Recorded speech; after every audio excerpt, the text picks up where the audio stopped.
আজকে আমি আপনাদের এই ভিডিওর মাধ্যমে বলবো যে আপনাদের মোবাইলে চার্জ হতে কেন দেরি হয় সেটাই আমি আপনাদের বলবো। আপনারা হয়তো দেখেছেন মোবাইলে যখন আপনারা চার্জে বসাচ্ছেন তখন কিন্তু আপনাদের মোবাইলে চার্জ হতে কিন্তু অনেকটা সময় কিন্তু লাগছে। এবার এই বিষয়টি আপনারা হয়তো অনেকেই জানেন না যে কেন আপনাদের দেরি হচ্ছে আপনাদের মোবাইলে চার্জ হতে। এবার আপনার সবকিছুই ঠিক আছে, আপনার চার্জারও ঠিক আছে, আপনার মোবাইলও ঠিক আছে, তারপরেও কিন্তু আপনাদের চার্জ হচ্ছে না। তাহলে কিভাবে এটা আপনাদের সমাধান হবে সেটাও বলে দেবো। এবারে সবার ১ম এ যেটা বলবো, এটা আপনাদের কি কারণের জন্য হতে পারে। প্রথমত হচ্ছে আপনারা দেখবেন যে আপনারা হয়তো কোনো মোবাইলে চার্জ বসাচ্ছেন, এবার আপনার হয়তো সেই অরিজিনাল চার্জারটি নেই। তখন কিন্তু আপনাদের কি হবে, চার্জ হতে কিন্তু দেরি হতে পারে। যেকোনো চার্জার দিয়ে হয়তো আপনারা চার্জে বসিয়েছেন, সেই চার্জারে চার্জ উঠতে কিন্তু আপনাদের অনেকটা সময় লাগবে। এবার বিষয় হচ্ছে আরেকটি জিনিস আপনাদের ফলো করতে হবে। হয়তো আপনাদের মোবাইল 18 ওয়াট কারো সাপোর্ট করে, কারো 33 ওয়াটের চার্জিং সাপোর্ট করে, কারোর দেখবেন আবার ওখানে 65 ওয়াটের কিন্তু চার্জিং সাপোর্ট করে।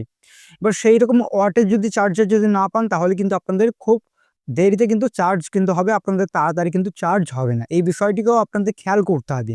এরপরে নেক্সট যে বিষয়টি বলবো সেটা হচ্ছে, আপনারা দেখবেন আপনাদের মোবাইলের যদি যেই আপনার চার্জ বসান, এখানে ধরুন আপনাদের মোবাইলটি রয়েছে, এখানে চার্জিং এ এটা দেখে নেবেন যে আপনাদের এটা খারাপ আছে নাকি।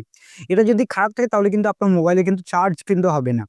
আরেকটি বিষয় আমি আপনাদের বলব, সেটা হচ্ছে আপনারা দেখবেন আপনার মোবাইলে ধরুন আপনাদের যে চার্জারটি রয়েছে ওই চার্জারের আপনাদের ওটাই ড্যামেজ, চার্জারটা আপনাদের খারাপ, তাহলে কিন্তু আপনাদের চার্জ কিন্তু উঠতে কিন্তু অনেকটা সময় কিন্তু লাগবে।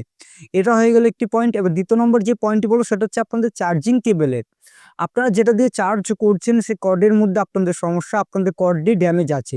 সেই কারণের জন্যও কিন্তু আপনাদের চার্জ উঠতে কিন্তু অনেকটা দেরি হতে পারে। এটা হয়ে গেল আপনাদের চার্জ কেন তাড়াতাড়ি হয় না, দেরি হয় কেন, সেটা আমি আপনাদের বলে দিলাম সম্পূর্ণটা। এবার নেক্সট যে বিষয়টি বলবো সেটা হচ্ছে আপনাদের মোবাইলটিকে আগে দেখে নিতে হবে আপনি কি মোবাইল কিনেছেন, মোবাইলে কত ওয়াটের আপনাদের চার্জিং সাপোর্ট করে সেটাও আপনাদের জানতে হবে। হয়তো আপনাদের 10 ওয়াটের চার্জিং সাপোর্ট করছে, তখন দেখবেন আপনাদের চার্জ কিন্তু তাড়াতাড়ি হবে না। বা অনেকের দেখবেন 18 ওয়াটের ফাস্ট চার্জিং সাপোর্ট করছে, অনেকজনের আপনাদের 33 ওয়াটের চার্জিং হয়তো সাপোর্ট করছে, অনেকজনের 22 ওয়াট বা 25 ওয়াট বা কারোর দেখবেন 15 ওয়াটের এরকম চার্জিং সাপোর্ট করছে। কিন্তু তাদের ফাস্ট চার্জিং এর অপশনটি নেই। তাহলে কিন্তু আপনাদের দেরিতেই কিন্তু চার্জ হবে।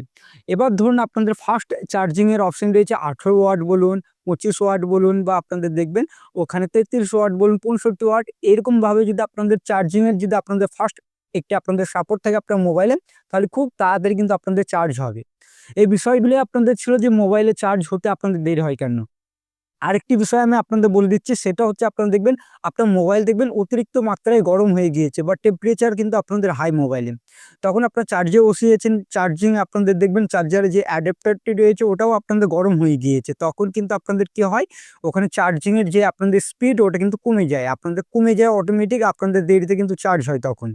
মোবাইলে আপনাদের মোবাইল যদি গরম থাকে, মোবাইলটা একটু ঠান্ডা করবেন তারপর চার্জে বসাবেন। না হলে পরে আপনার মোবাইলটিকে সমস্যা হতে পারে এবং মোবাইল আপনাদের ওখানে ব্লাস্টও হতে পারে ওভার হিটিং এর কারণের জন্য। আশা করছি এই বিষয়টিকেও আমি আপনাদের বোঝাতে পারলাম। কারণ আপনাদের অনেকেরই এইরকম ধরনের সমস্যা ঘটেছে যে মোবাইলে চার্জ হতে অনেক দেরি হচ্ছে। ফাস্ট চার্জিং কিভাবে হচ্ছে এটাও আমি আপনাদের এখানে দেখিয়ে দিচ্ছি। এখান থেকে দেখতে পারবেন আমি মোবাইলটি চার্জে বসিয়েছি যখন, তখন দেখতে পারবেন এখানে ফাস্ট চার্জিং কিন্তু আমার সাপোর্ট করেছে। ঠিক আপনারও মোবাইলে কিন্তু ফাস্ট চার্জিং সাপোর্ট করবে। আপনার যে সেটের আপনাদের যে চার্জারটি রয়েছে ওটা দিয়ে কিন্তু চার্জ করবেন, অন্য কোনো আপনার চার্জার কিন্তু ইউজ করতে পারেন। আশা করছি ভিডিওটি ভালো লেগেছে। ভিডিওটি ভালো লাগলে অবশ্যই ভিডিওটিকে একটি লাইক করবেন, আর এই চ্যানেলটিতে নতুন আসলে চ্যানেলটি করতে অবশ্যই আপনারা সাবস্ক্রাইব করবেন। চলুন ভিডিওটা আমি এখানে শেষ করব।